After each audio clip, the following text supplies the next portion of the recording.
नमस्कार दोस्तों, स्वागत है आपका इंडिया ब्रेकिंग न्यूज़ चैनल में। जी हाँ दोस्तों, आपको बताने वाले इस वक्त की सबसे बड़ी खबर यहाँ पे निकल कर आ रही है।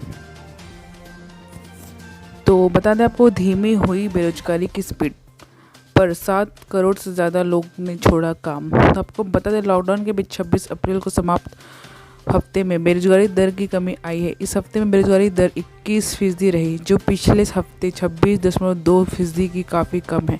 Centre for monitoring Indian economy की नवीनतम रिपोर्ट में ये जानकारी सामने आई। हालांकि चिंता की बात यह है कि लॉकडाउन के दौरान 7 करोड़ से ज़्यादा लोगों ने काम काज छोड़ दिया है।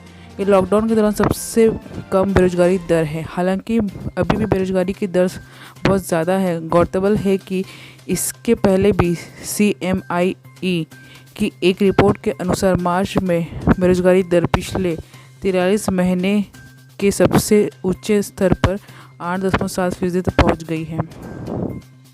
तो बढ़ते हैं अगली बड़ी खबर की तरफ। तो आपको बता दें, दिल्ली में लॉकडाउन में हुई ढील। तो आपको बता दें, इलेक्ट्रिशियन और प्लम्बर को मिलेगी छूट।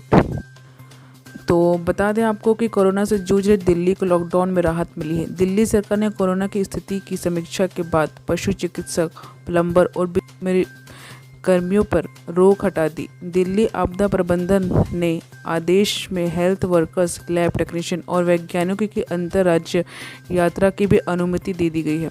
तो बता दें, दिल्ली में आज से सभी veterinary hospital, dispensary, clinic, pathology lab और वैक्सीन मेडिसिन की बिक्री और सप्लाई की इजाज़त दे दी गई है। इसके बाद सभी मेडिकल स्टाफ, वैज्ञानिक, nurse, paramedical staff, lab technician के अलावा हॉस्पिटल स्टाफ को अंतर्राज्यीय परिवहन की यात्रा दे दी गई है। तो बढ़ते हैं अगली बड़ी खबर की तरफ। को बता दें, one nation one ration card प्रवासी मजदूरों के लिए मानी जा रही गेम चेंजर की स्कीम। तो वैसे तो केंद्र सरकार one nation one ration card योजना पर तेजी से काम कर रही है।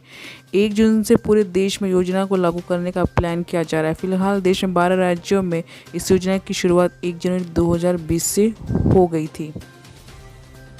दरअसल कोरोना संक्रमण के बीच में सुप्रीम कोर्ट ने केंद्र सरकार को one nation one ration card योजना पर तुरंत अमल करने पर विचार करने को कहा है। हाई कोर्ट का कहना है कि इस योजना से गरीब और अप्रवासी मजदूरों को तत्काल मदद मिल जाएगी।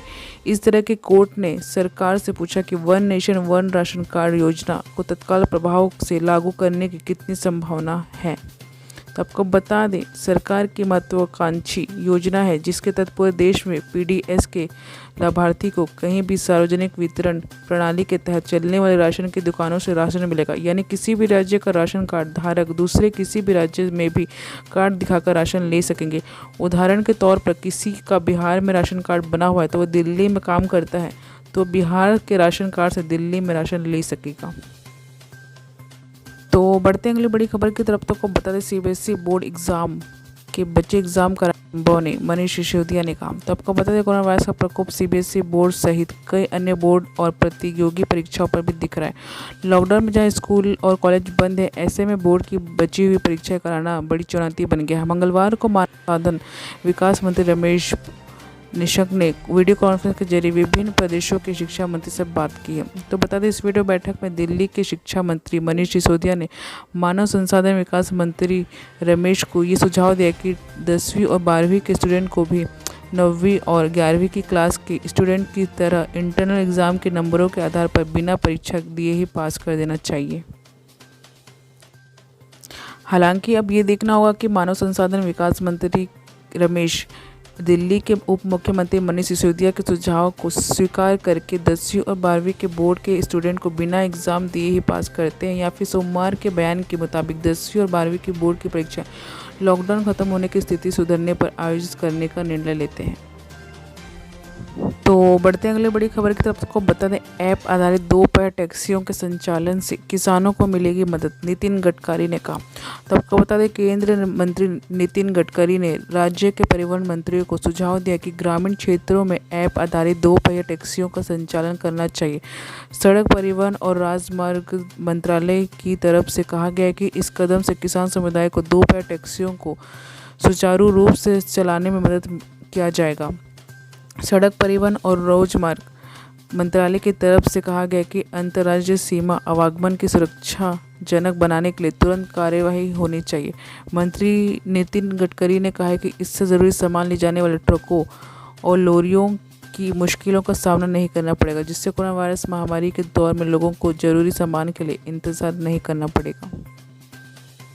तो बढ़ते हैं अगले बड़ी खबर की तरफ। तो आपको बता दें भारतीय रेल का लुक बदलने जा रहा है, ट्रेन चलेंगी मगर इस तरीके से। तो आपको बता दें कोविड-19 के लॉकडाउन की वजह से थमे भारतीय रेल के पहियों को अब दोबारा से गति देने का प्रयास शुरू हो चुके हैं।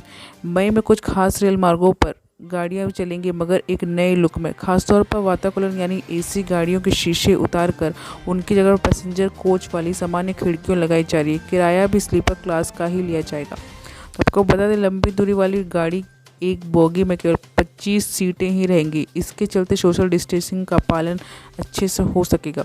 छुट्टियों पर गए सैन्य बलों को लाने के लिए विशेष गाड़ियों तैयार की जा रही है। रेलवे की परिचालन शाखा के एक अधिकारी के अनुसार मंत्रालय में कई विकल्पों पर विचार किया जा रहा है। अभी जो निर्देश मिल रहे हैं उन्हें देखते हुए लगता है कि कोरोना के लॉकडाउन का असर लंबे समय तक रहने वाला है। हो सकता है कि सोशल डिस्टेंसिंग का पालन करते करते सांस निकल जाए। लोगों की सुरक्षा हमारे लिए सबसे ज़रूरी है, इसलिए रेलवे ने अभी सभी जोन में कहा है कि वे एसी गाड़ियों को नॉन एसी में बदलने की प्रक्रिया शुरू की जा रही है। 5000 गाड़ियों को आइसोलेशन वार्ड के लिए भी तैयार किया जा रहा है। तो आपको बता दें अधिकारियों के अनुसार है राजस्थानी और शताब्दी ट्रेन के सेंट्रलाइज एसी होने के कारण उनमें भी शीशे उतारे जाएंगे। रेलवे को स्वास्थ्य मंत्रालय की ओर से यह सलाह दी गई है। इन गाड़ियों में किराया भी स्लीपर क्लास का लिया जाएगा। तो बढ़ते हैं अगली बड़ी खबर की तरफ। आपको बता दें पटना हाईकोर्ट में कोटा से छात्रों को वापस बिहार लाने के मामले में सुनवाई टली। 5 मई को होगी अगली सुनवाई। तो आपको बता दें कोटा और दूसरे राज्यों में लॉकडाउन में फंसे बिहार के छात्रों की घर वापसी के मामले में सुनवाई 5 मई तक टल गई है। पटना हाईकोर्ट के जस्टिस हेमंत कुमार श्रीवास्तव की पीठ ने मंगलवार को अधिवक्ता अजय कुमार ठाकुर व अन्य द्वारा दायर जनहित याचिकाओं पर सुनवाई की। इस दौरान उन्होंने कोर्ट के केंद्र सरकार को जवाब देने के लिए 1 सप्ताह की मोहलत दी। बता दें कि पिछली सुनवाई में हाईकोर्ट ने केंद्र व राज्य सरकारों को इस मुद्दे पर जवाब तलब किया था। तो आपको बता दें इससे पहले राज्य सरकार ने अपनी रिपोर्ट में कुछ कोर्ट को बताया था कि केंद्र सरकार के दिशा निर्देश में इन छात्रों को लॉकडाउन में वापस लाने में असमर्थ हैं। हाईकोर्ट ने केंद्र सरकार को जवाब देने का निर्देश देते हुए बताने को कहा है कि इन्हें वापस लाने में व्यवस्था होगी। इस मामले में अगली सुनवाई 5 मई को की जाएगी। तो बढ़ते हैं अगली बड़ी खबर की तरफ। तो आपको बता दें चीन ने विश्व भर में कई देशों को मास्क, पीपीई किट और रैपिड टेस्टिंग किट सप्लाई की थी। इन मेडिकल सामानों में देशों को कई प्रकार की परेशानियों का सामना करना पड़ा है। भारत ने भी चीन को रैपिड टेस्टिंग किट मंगवाई थी, उसने सही परिणाम नहीं दिए। इस कारण तो इस किट के माध्यम से देश में कोरोना संक्रमित मरीजों की जांच को ही रोक दिया गया है। तो आपको बता दें इस किट को लेकर आ रही शिकायतों के बीच चीन का बड़ा मामला सामने आया है। इसमें चीन ने भारत पर इस मामले में लापरवाही का आरोप लगा दिया है। चीन ने अपने देश के रैपिड एंटीबॉडी परीक्षण किट का उपयोग बंद करने के भारत के निर्णय पर चिंता जताई है। चीन ने कहा है कि उनके उत्पाद गुणवत्ता मानकों को पूरा करते हैं। गौरतलब है कि राजस्थान में रैपिड किट के माध्यम से कोरोना संक्रमित लोगों की जांच की गई थी, लेकिन सही परिणाम नहीं मिले। इसीलिए इसके बाद इससे जांच करना बंद कर दिया गया है। तो बढ़ते हैं अगली बड़ी खबर की तरफ। आपको बता दें सोने की कीमतों में दूसरे दिन भी गिरावट, जाने आज कितना सस्ता हुआ। तो आपको बता दें मंगलवार सुबह सोमवार के मुकाबले सोना 362 रुपये प्रति ग्राम 10 ग्राम सस्ता होकर 46,000 के नीचे आ गया है। लेकिन दोपहर बाद सोने ने अपना रंग दिखाया, सुबह के मुकाबले थोड़ा मजबूत हासिल करते 46,000 रुपये प्रति 10 ग्राम के स्तर को पार कर गया। मंगलवार को सोना 141 रुपये सस्ता होकर 46,195 रुपये प्रति 10 ग्राम की दर से बिका।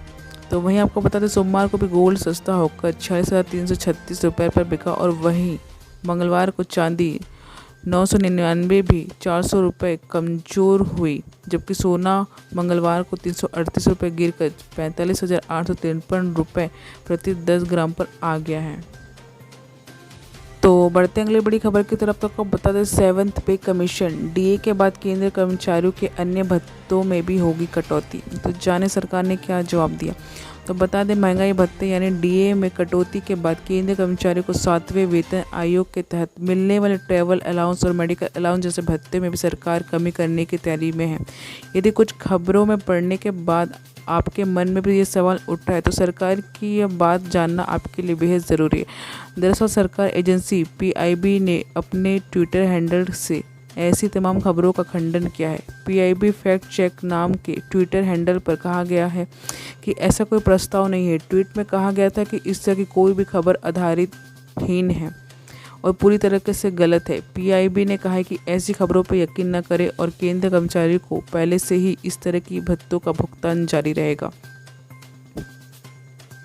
तो आज के लिए बस इतने दोस्तों। अगर ये खबर आपको अच्छी लगी तो इस वीडियो को लाइक करिए और शेयर ज़रूर करिए, और अगर आप भी जुड़ना चाहते हैं हमारे साथ तो इस चैनल को सब्सक्राइब करना ना भूलें। धन्यवाद।